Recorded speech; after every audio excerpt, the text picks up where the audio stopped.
dito lang ako nabubuhay sa pumupuno ng basura eh. O yan, ang bahay ni tatay. Ato, Diyos ko po, Panginoon ko po, Diyos. Yan, malapit tayo sa ilog, oh. O guys, isa yan sa mga binaha. Mga ito, binaha ito, no? So, as you can see, no, they are near from the river. So,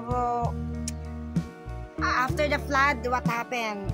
What happened to their things, no? All is, you know, what is this? Ano, parang ano to, no? Mga libro.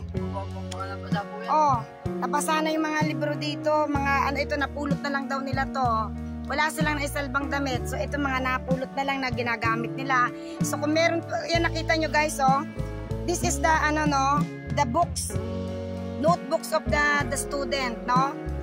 Ayan, binilad nila, baka magamit pa. But, we need to, ano, buy another one for them, no? As you can see, no, they bring out papers not yet used.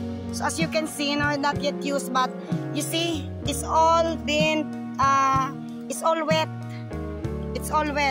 Oh, they try to hang in the sunlight. So if ever na ano magagamit pa nila, but I think this is cannot be used, no? Even it's dry, no, cannot be used. So as you can see the area, no, ayan lang ang bahay nila. Parang sira-sira lang na pinatong-patong guys, no? And tatay, ano kayo, nangangalaka lang ho kayo? Ako, nagbabasura lang ako. Agoy. Ilan ho ang mga apo nyo? 3 ang mga apo nyo. Asan ang mga magulang? Ha? Apo, kasi ano? Yung kasama lang siguro ng dinaanan ni tatay. Mga kasama nyo ho dito, 3, no?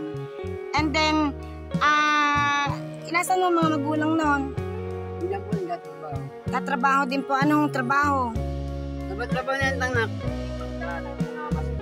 Ano lang din ho. Eh, yung asawa ho, wala naman. Wala naman po asawa eh. Agoy, walang asawa. Anak nyo babae? Oh, tas kayo ho ang katuwang. Ay, nasaan na ho yung mga apo nyo? Ayun na, kumukuha ng bigay sa plaza. Pumasok ho ba sila sa school ngayon? No? Nag-aaral ho ba sila? Nakapag-enroll? Apo. Oo. Hindi naman po sila napasok kasi wala po gamit. Hindi pa pwede pa natin ihabol. Kung na-enroll naman eh, ano pa lang. Hindi bibili nga ho natin. Ano, ate, ano ho kayo? Kamag-anak, tita, tiyahin. Ayan, o sige ho, no? Kailangan no, importante makaaral yung mga bata. Kasi nakita nyo, basa lahat eh. Basa lahat eh, oh. Oh, anong grade na po ba ito? Ayan. Kahit ngayon bilihan natin to, pwede natin bibilihan na. Kailangan na maipasok eh, sayang. Na hindi lang papasok dahil walang gamit. Ganon, ano. Agoy, pati uniform.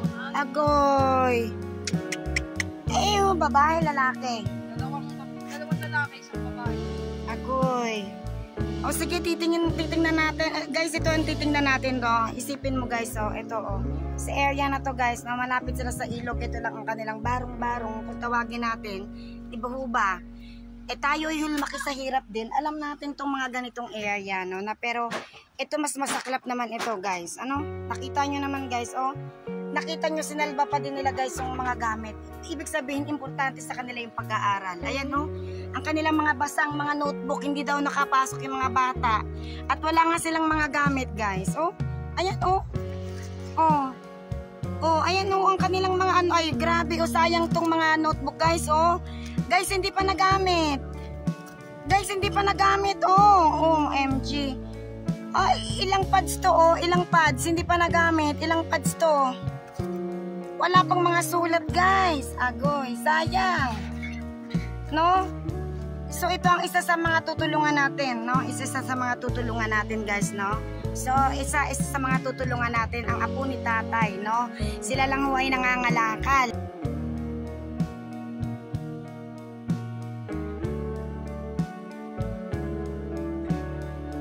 Ilan mo anak? Drianica Manate. Ilang taong ka na, Drianica? 9 years old. Nakapasok ka na ba sa school ng Lunes? Bakit? Binahan yung gamit nyo. So pag binilihan ka ni ate ng gamit, papasok ka na sa school, ano? Ikaw, ano pangalan mo kuya? Ano pangalan? Nedrian Malate. Ilang taong ka na, Nedrian? 10 years old? Okay, ilang grade ka na? Grade 2 pero 10 ka na, ano? Oh, grade 2, dapat ano ka na, ano? Dapat ano ka na, na-late ka sa pag-aaral? Ay, na-late ka sa pag-aaral. So, ano nangyari? Nakapasok ka na ba nung Monday? Nabasa din ang gamit nyo? Nabaha din kayo? Oh, yung pag binilihan ni ate ng ano, papasok ka na sa Monday, ano? Yan, very good si kuya. Yan, anong pangalan, kuya? Maherabig po. Dito ka tingin sa kay ate. Maer Habib. Ilang taon na si Maer? Ilang taon na, Maer Habib? Huwag mahiya. 7 po. Okay. 7 na baha din yung mga gamit mo, Maer? O, nahihiya si Maer. O, bebe? Lakasan, ano? Francine. Ilang taon na si Francine? Ilang taon na si Francine? 6. Sabi mo nga, alam mo ba kung ilan yan? Ilan? 6. Kararating mo lang sa school, wala ka kahapon. Nag-exam kayo kanina? Hindi pa kumpleto yung gamit mo, pumasok ka sa school. Very good ka naman pala eh. No, nasagutan mo ba yung exam? Pag binakompleto na yung gamit, bibilang ka pa ni ate ng iba mong gamit na nabasa, no? Nabasa yung gamit mo? Binaha kayo? Nabasa ang gamit. Bibilang ka ni ate mamaya ng ano, papasok ka uli, no? Very good ka pala eh. Sabi ni mama, very good ka daw sa school. No? Gusto mo talagang mag-aral, ano? Okay, so bibilang ni ate ng iba pang mga gamit para sa Lunes, kumpleto na yung gamit mo, ano? Kasi very good ka pala, pumapasok pa rin kahit nabasa yung gamit, ano? Ikaw, ano pangalan mo? Ano nga pangalan mo? Dito tingin kay ate. Huwag mahiya. Ano pangalan mo? Ano pangalan? Sophia Ridome. Ay, huwag mahiya, Sophia. Ilang taon na si Sophia? Ilang taon na? 5. Ano ka na? Kinder ka? Kinder? Aaral ka na? Hindi ka pa nakapasok? Hindi pa wala nabasa din yung gamit mo?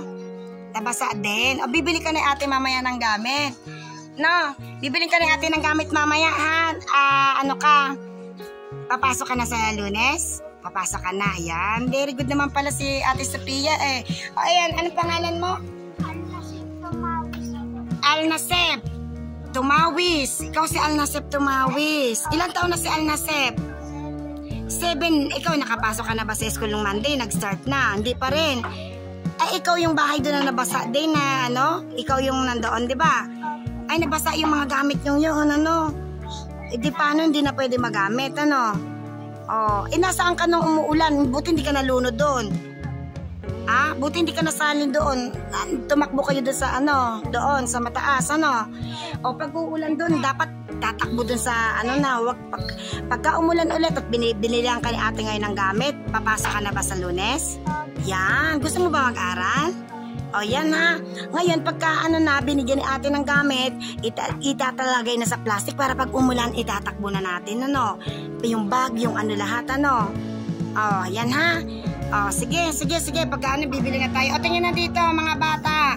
Ayan, ito guys, yung mga napili natin, ano? This is all our selected children from the flooded area, no, that we got here in the Philippines. Ayan nga sila guys, no. So sila yung mga yan, sila yan na ibibili din natin yung iba diyan ng uniform kasi yung iba guys wala silang mga uniform. So ganun po ang gagawin natin, ano, sa mga bata ito. No? So hindi ko na po masyadong dinamihan dahil nga nakita niyo naman yung lahat ng gamit nila, nakita nyo naman, pinakita ko doon, basang-basa yung mga gamit ng mga batang ito. No? So, anyway, tingin dito, ngayon na, sinong, sa Monday, papasok na kayo, ha?